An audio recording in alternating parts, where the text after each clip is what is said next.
We will be reading from the book of Gospel according to Matthew. We will read Matthew chapter 26, verses 31 to 41. So we will be reading 11 verses 9. Ano ba ako? 11 verses, ano? It will be 31. So Matthew chapter 26, 31 up to 41. And the title of our message is evening, the spirit is willing, but the flesh is weak. Alam po natin yan, no? That is why the Lord keeps telling us, watch and pray, that we enter not into temptation, for truly the spirit is willing, but the flesh is weak. So, pamagat ng ating mensahe sa rin ito, the spirit is willing, but the flesh is weak. But we will be reading for passage, Matthew 26, verses 31 up to 41. Then saith Jesus unto them, all ye shall be offended because of me this night. For it is written, I will smite the shepherd, and the sheep of the flock shall be scattered abroad. So the Lord is making prediction, of His arrest. Na-arrest rin ng Panginoon with the intent of crucifying Him or killing Him. I-arrestuhin muna siya. And when that happens, ang kanyang mga alagad ay magsisipangalan. Pero lumang tipan pa lamang, nag-predict na ho yan ng mga Old Testament prophets. It says here, all ye shall be offended because of me this night. For it is written, I will smite the shepherd, and the sheep of the flock shall be scattered abroad. But after I am risen again, I will go before you into Galilee.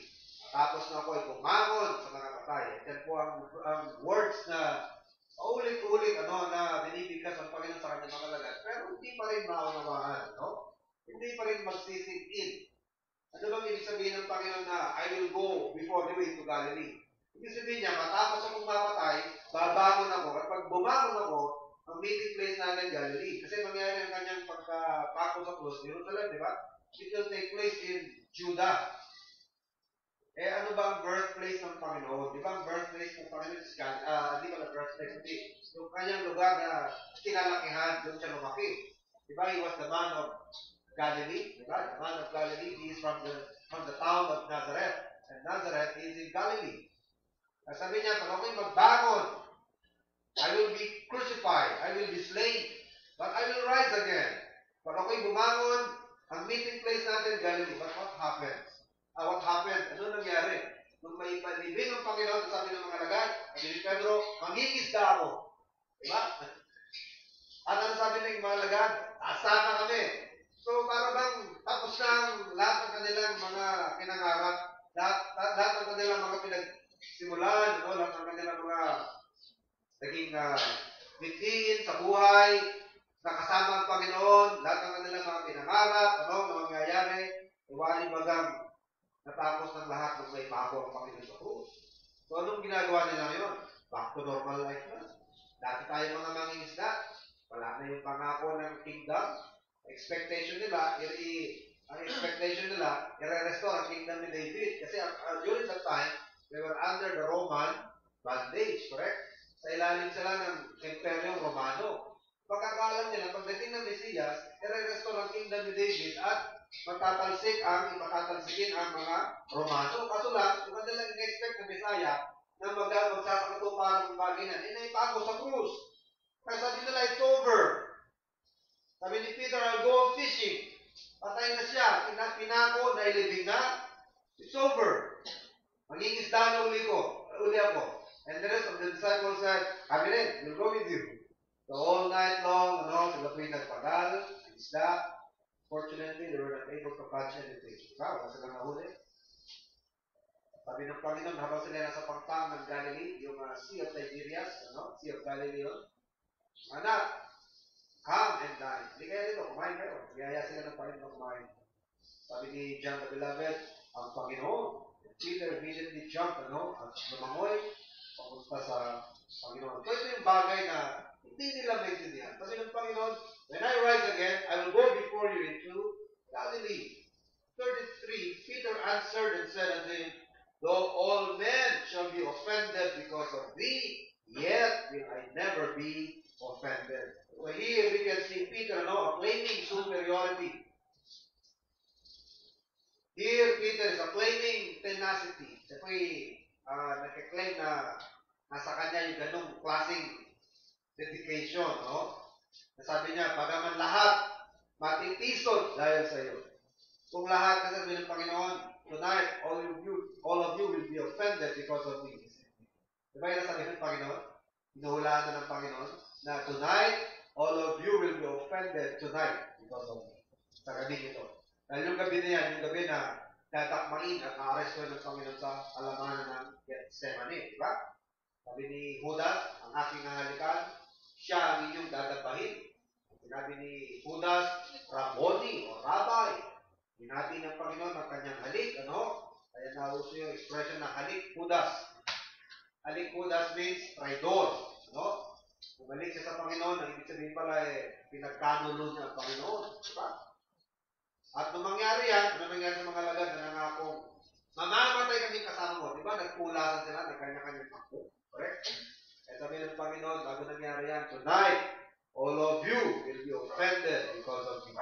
Because it is written, I will smite the shepherd, the sheep shall be scattered abroad. Peter answered, pero sagot ni Pedro, and said unto him, all men shall be offended because of thee, yet will I never be offended. So Peter claimed he has that tenacity of dedication, na marugdog ang kanyang dedikasyon sa Panginoon kaysa sa ibang mga alagad na hindi siya tatakbo. Kahit ang lahat ng ibang alagad tumakbo, siya ay hindi tatakbo. 34, Jesus said unto him, verily I say unto thee that this night before the cock crow, thou shalt deny me thrice. Sinasabi ng Panginoon, Pedro, tinitiyak ko sa iyo, bago tumilaok ang manok sa galing ito, makatlong ulit mo kung ipagkakailan. Bago tumilaok ang manok sa gabing ito, 3 times na ako ay iyong i-deny. Yun po ang palaala ng Panginoon kay Pedro. Palagay niyo po ba ang Panginoon natududa sa naisin ng damdamin ni Pedro? Do you think at that time Peter was really joking? Was only joking? Do you think? Palagay po ba ninyo nung binibigkas ni Pedro yun na Panginoon, kahimat, kailangan ng iba, ako, mamamatay, titindig ako kasama mo. Do you think Peter was joking when he was saying that? Palagay po hindi. Kahit ang Panginoon, inamin ng Panginoon na seryoso si Peter na sinasabi niya. Sabi ng Panginoon, I know that you are willing, but your problem is the weakness of your flesh. So there's no problem as far as Peter's commitment is concerned. Wala problema doon. Hindi po na-foresee ni Peter na pinapaalala sa kanya ng Panginoon ay yung kahinaan ng naman. And I believe that the same thing holds true for each one of us. Naniniwala ako na bawat isa sa atin, nasa atin yung willingness na sumunod, na paglingkod sa Panginoon. So nga lamang, malaking problema natin ay ang kahinaan ng laman, the weakness of our flesh. So sa passage na ito, mga kapatid, there is so much to learn, marami tayong matutunan, tungkol sa ating sarili. Kasi we're so quick to judge, bilis tayo mag-judge na si Pedro, wala talaga. Mahina, walang mahinang klase talaga. Samantalang tayo rin pala, ganun din sa maraming aspeto. We're like Peter. Many of us are like Peter, sa ganung tungkol. 35, Peter said unto him, though I should die with thee, yet will I not deny thee. Pero hindi lamang pala si Pedro, nagsabi noon, sabi nito, likewise also said all the disciples. Ganun din ang sinabi ng iba. Kami rin, kahit kakailangan nila, ako. Sabi rin ng isa, ako din. At sila po ay nagsasabi na, they will die with our Lord. And I believe they're true, they're sincere in their words when they said that. 36, then cometh Jesus and saith unto the disciples, Sit ye here, while I go and pray yonder. And he took with him Peter and the two sons of Zebedee, and began to be sorrowful and very heavy. Alam niyo po, ang kasama ng Panginoon actually, 11. 11.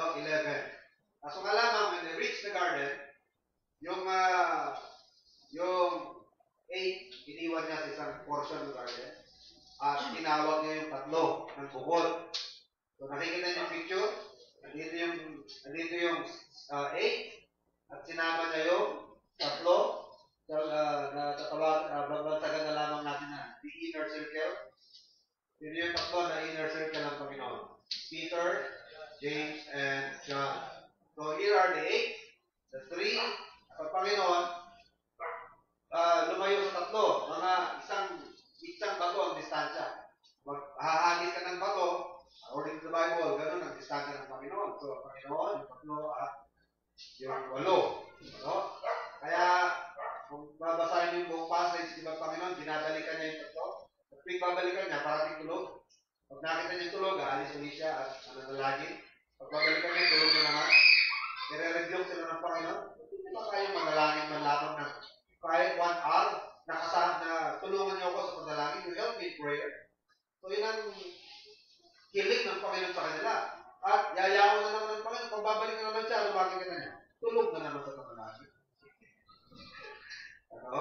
Parang tayo rin, ano? Here you can see na the apostles are not all the super spiritual people. Panalangin nila, kakalas natin, tinutulugan nila. No? Naka-experience na ba kayo niyan na tinulugan ng panalangin? So, wala tayong pinagkaiba no, sa mga alagad ng Panginoon. Truly, our spirit is willing, but our flesh is weak. So, sabi niya sa tatlo, then cometh Jesus 36, then cometh Jesus with them unto a place called Gethsemane, and saith unto the disciples, Sit here, while I go and pray yonder. And took with him Peter and the two sons of Zebedee, James and John, and began to be sorrowful and very heavy. Then saith he unto them, My soul is exceeding sorrowful, even unto death. Tarry here and watch with me. And he went a little farther and fell on his face and prayed, saying, O my Father, if it be possible, let this cup pass from me. Nevertheless, not as I will, but as thou wilt. And he cometh unto the disciples and findeth them asleep. And saith unto Peter, What, could ye not watch with me 1 hour?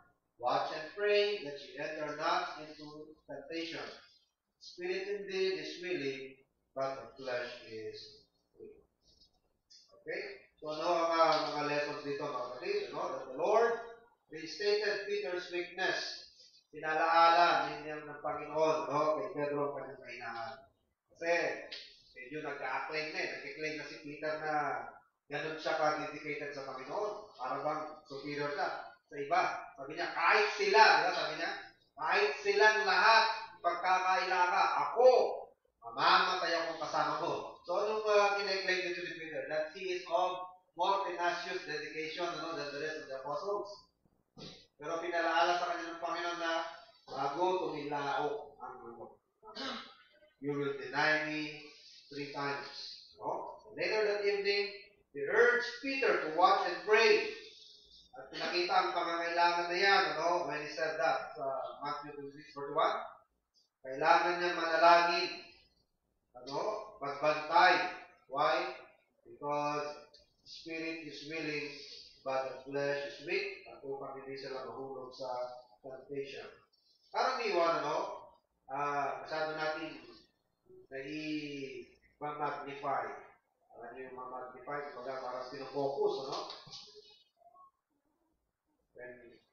When you magnify something, parang malaki mo, masyado makita, di ba? Zinuzoom, di ba yan ang alam nating terminology ngayon, di ba? Masyado nating zinuzoom yung failure ni Peter. Tama naman, Dahil malimit talaga si Peter na na-review because of his overconfidence, Si Peter, isa sa weakness ni Peter, yung kanyang overconfidence. Bago siya mag-isip, sasalita muna. Pero namang iba, bago magsalita, iniisip muna. Si Peter, iba. Siya yung impulsive, ano? Bago siya makapag-isip, nasabi na muna niya.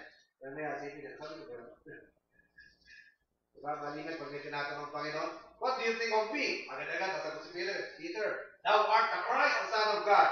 Mabuti, tumama siya noon, diba? Kaya sinabi niya na, Panginoon, huwag kang pupunta ng krus. Anong rebuke sa kanyang Panginoon? Get thee behind me, Satan. Lumagay ka sa likuran ko. Tapos, nasa Sea of Tiberias, diba? Yung eksena nila ng Panginoon, yung 3 times na tinanong siya ng Panginoon na, minamahal mo ba ako mahigit kaysa mga Islam ito?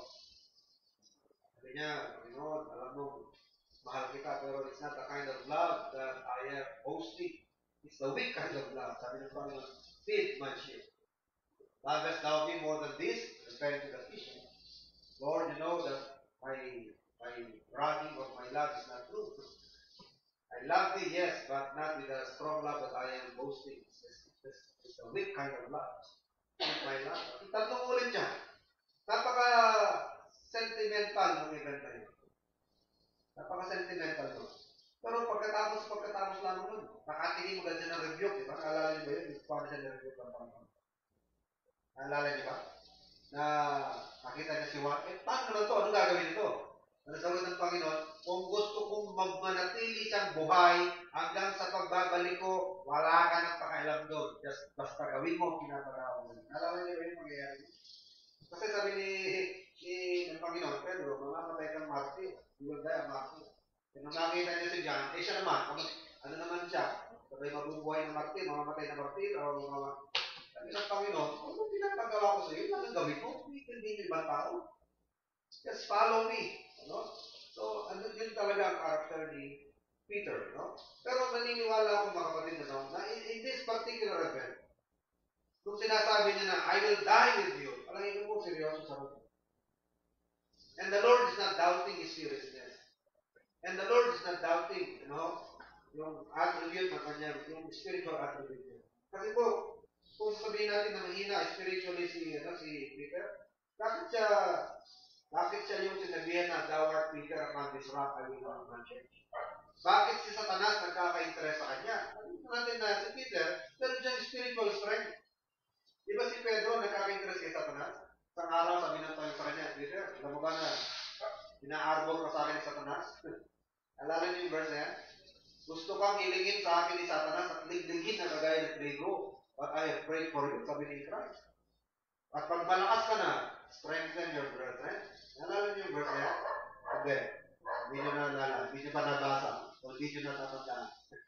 Ganun verse. Sabi ng Panginoon kay Pedro, Pedro, iniling ka sa akin ni Satanas upang ligligin na kagaya ng trigo, but I have prayed for you, and when thou art strong, strengthen your brethren.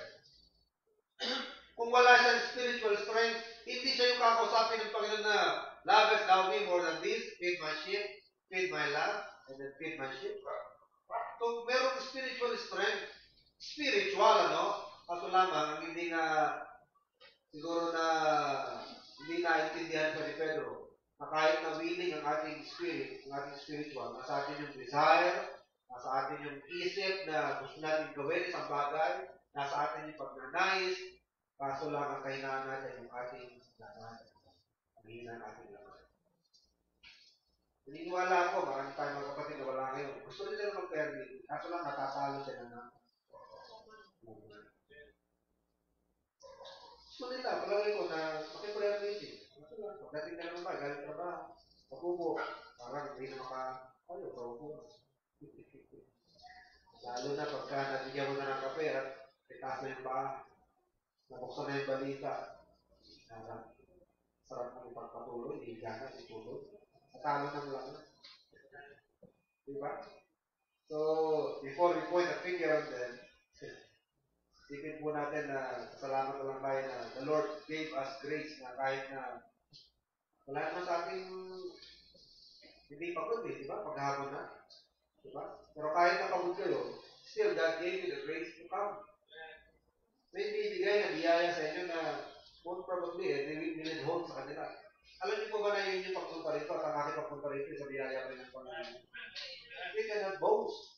Ang yan ang sinasabi sa Philippians 2:13, it is God which worketh in you, both to will and to do of His good pleasure. Itong pagsimba, good pleasure ng Panginoon ito eh. Kinalulugod niya ito, kaso nga lamang, kung unawain yung verse, siya pa rin na naglalagay niyan sa iyo. Hindi lamang yung will, yung willingness, kundi yung lakas na magampanan. Kasi meron mga tao na kahit nasa kanila yung will, pero yung lakas wala na sa kanila. Pero yung Diyos, binigay niya sa inyo, sa akin, sa gabing ito, hindi lamang yung willingness, but the ability to do. Come, to do, come. Yan sinasabi ng Philippians 2:13 na He gives both the willingness. It is God which worketh in you both to will and to do. Yung iba, nasa kanila na lamang yung will. Ano? Yung will na sumunod sa Panginoon, will na maglingkod sa Diyos, kaso nga lamang yung to do, eh yun ang hold sa kanila ng Panginoon. The Lord left them to themselves, and what happened? They were not able to come and perform the will of God. Pero sa atin, mayroong special grace ang Panginoon. Ano? So, yun know, ang na-miss kay Peter, no? The Lord's not doubting his sincerity. Ano? At kasi karaniwan na ma-magnify yung kanyang self-confidence, overconfidence, his lack of humility. Ano? At sa maraming pagkakataon, he was a failure and he was rebuked.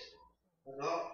Kaso nga lamang, mga kapatid, at this particular moment, our Lord Himself, ano, nagkakastify na naniniwala ng Panginoon na sa willingness ni Peter.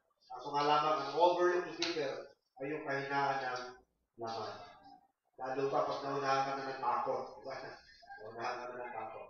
So Peter's problem is not lack of commitment, nor a weak spiritual attribute, but the weakness of his flesh. So the Lord intended for us to learn about ourselves, more about ourselves from this passage. Lagi ko ito po yung record sa Biblia. Hindi lang para ipabatid sa atin yung mga naging kapalpakan ni Peter, kundi upang ipamukharin sa atin na kung ano yung nangyayari sa mga tauhan ng araw ng Panginoon sa Biblia. Ganun din ang nangyayari sa atin ngayon. At napatala ito para kapulutan ng aral. Isulat para kapulutan ng aral natin ngayon, Hindi lang para mabasa natin ang kanilang mga kahinaan, Hindi ho yun ang tunay na kadahilanan niya. Pinaitala sa kasulatan, itala sa kasaysayan, upang mula sa kanilang mga failures, may matutunan tayo. Na hindi tayo dapat mabilis na mag-point ng fingers kung kani-kanino, sino-sino ating tinuturo, dahil totoo lang, when we point one finger to someone, 3 fingers are pointing to us. Kita niyo ba? Di ba? You point one finger to your neighbor at tatlo nakaturo sa'yo. May isa kang maling nakikita sa kapwa mo, may fault ka na nakikita, yung pala tatlo ang fault na pwedeng ituro sa'yo. At yung isang daliri mo pa, finding fault with God pa. Para bang may... Pero kapag isinisisig mali ang Diyos, kukulang ang Panginoon. At hindi na lamang natin tingnan ang ating sarili, So ito ang itinuturo sa atin. So sadly, we learn, nakakalungkot lamang, ito pong pag-aaral tungkol sa weakness natin. Kalimitan, mabilis tayo makapuna sa weakness ng iba. Ito po nakakalungkot yan. Mabilis nating makita, ma-pinpoint, mabilis tayong matuto pagdating sa kahinaan ng iba. Mabili natin maobserbahan yan. Mabili natin mapuna ang kahinaan ng ating kapwa. Pero nakakalungkot, how terribly and how sinfully weak we are as well. Hindi natin napupunan na hindi lang tayo weak, how terribly weak we are, and how sinfully weak we are as well. Grabe rin ang ating kahinaan sa ating mga sarili. Pero pagka nag-aaral natin ng human weakness, ang bilis-bilis natin nakita, si Pedro, mahina. Si brother, ganito, mahina sa ganito. Si kapatid na nito, kahinaan niya ito. Bilis natin mag-pinpoint ang weakness ng iba. Pero di pala, kung ating susuriin ang ating sarili, mas grabe pa ang ating kahinaan. Kung di tayo makapaniwala dyan, siguro naman maniniwala ka sa Bible. Yan ang sabi ni James, di ba? Sa James, sa aklat ni James, di ba? In many we offend all, di ba? Sabi ni James. In many things, we offend all. Sa maraming bagay nakaka-tisod tayo.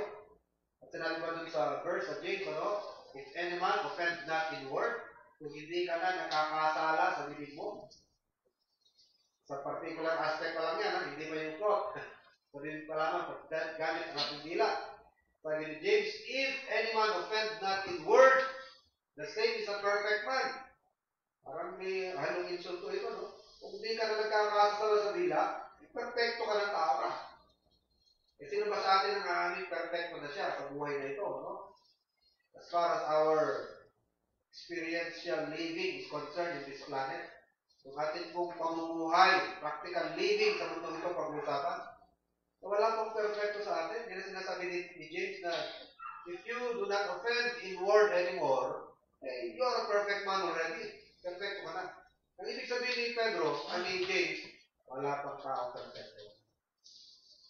At nasa mundo pa tayo. Sabihin niyan, kakasala ka pa rin, hindi lamang sa isip, kundi sa salita at sa gawa. Because if you are able to do that, if you can bridle your own tongue, it means you are also able to bridle the whole body. No?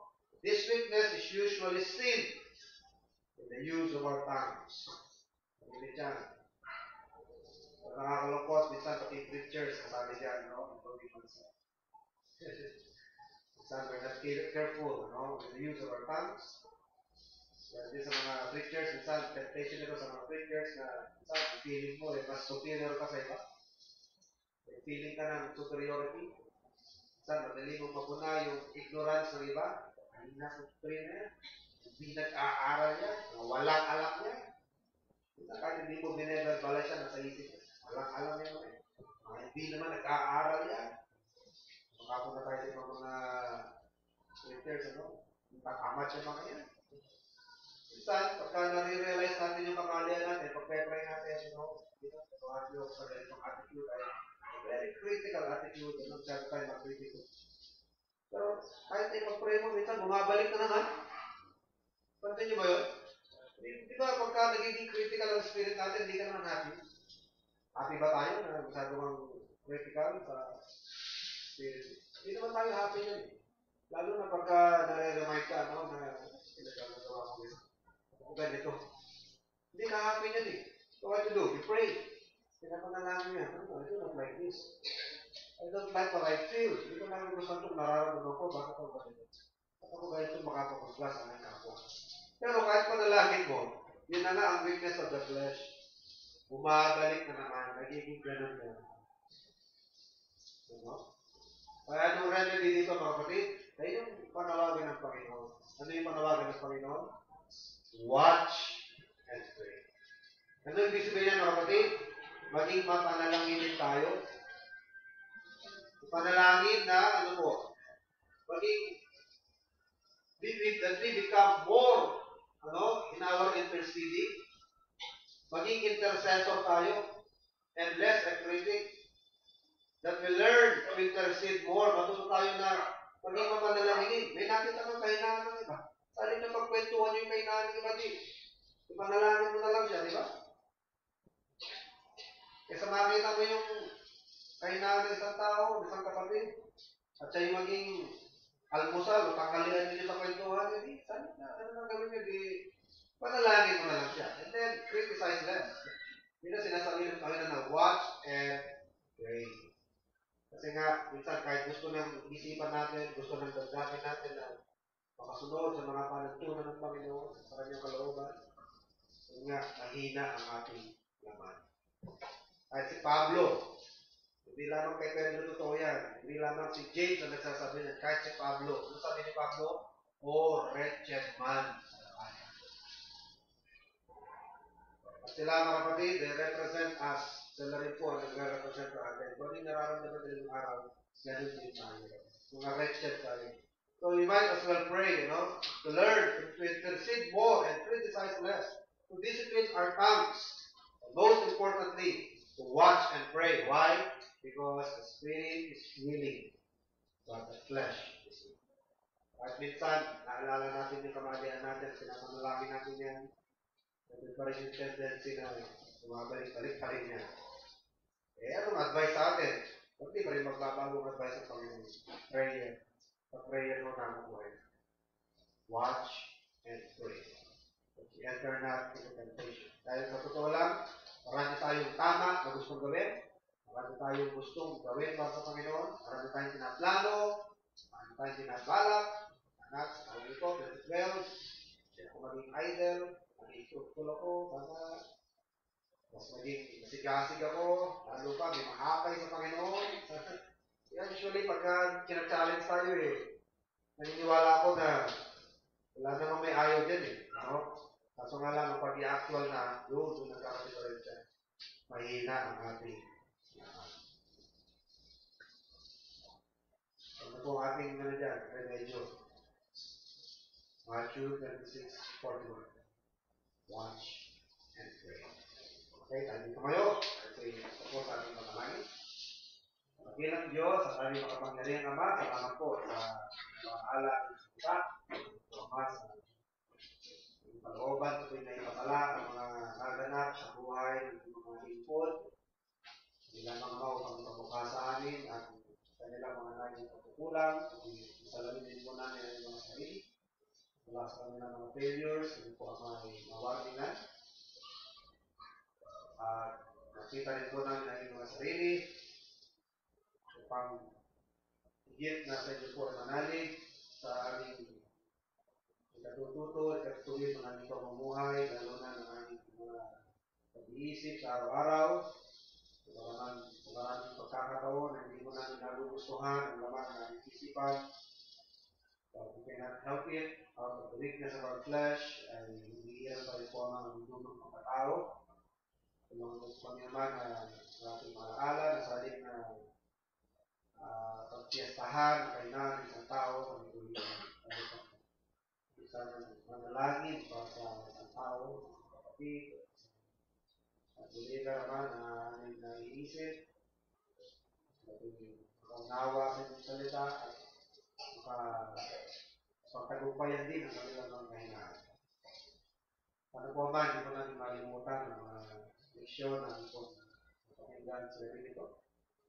Ito po ang parating sa puso, mga alaala, sa pamuhay, ayos sa mga relasyon sa aming kapwa, at aming testimony. Ito po ang magiging malinis naman ang mga kasangkapan na gagawin yung gamitin para sa inyong kalooban. Okay, patawarin kami naman sa aming mga ganito kukulang, sa mga kahinaan, tulungan naman na lumakas sa areas of weakness, at ito kami po ang magiging instrumento ninyo na magagamit naman sa ating naisip, ito yung mga naging malinis na mga kasangkapan. Palagi po ang aming pag-uwi sa gabi ito, at ang magbalik sa mga tahanan, ay ang gamitin po ang lakas ng bawat isa para sa mga kanilang gawain sa kanilang bukas. At kaya ang dalangin,